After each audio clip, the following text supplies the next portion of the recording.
మీద పులివెందుల్లోనూ అదేవిధంగా వేంపల్లిలోనూ 2 కేసులు రిజిస్టర్ అయిన సందర్భంగా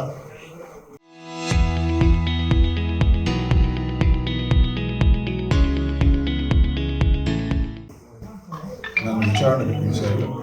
దాని నిమిత్తం నేను రావడం జరిగింది. నా ప్రియతమ నాయకుడు దివంగత రాజశేఖర రెడ్డి గారి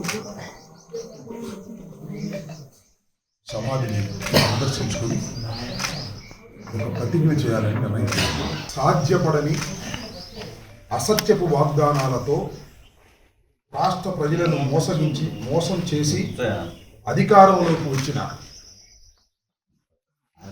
కూటమి ప్రభుత్వాన్ని ప్రజాస్వామ్య పద్ధతుల్లో కూల్చి వైఎస్ఆర్ కాంగ్రెస్ పార్టీ అధినేత వైఎస్ జగన్మోహన్ రెడ్డి గారిని అధికారంలోకి తీసుకొచ్చేంత వరకు అలుపెరగని పోరాటం చేస్తామని, ఈ పోరాటంలో ఎన్ని కుట్రలు, కుతంత్రాలు, దాడులు, కేసులు, జైళ్లు ఎదురైనా ధైర్యంగా పోరాడతామని వైఎస్ రాజశేఖర రెడ్డి గారి సాక్షిగా ప్రతిజ్ఞ చేస్తున్నాను.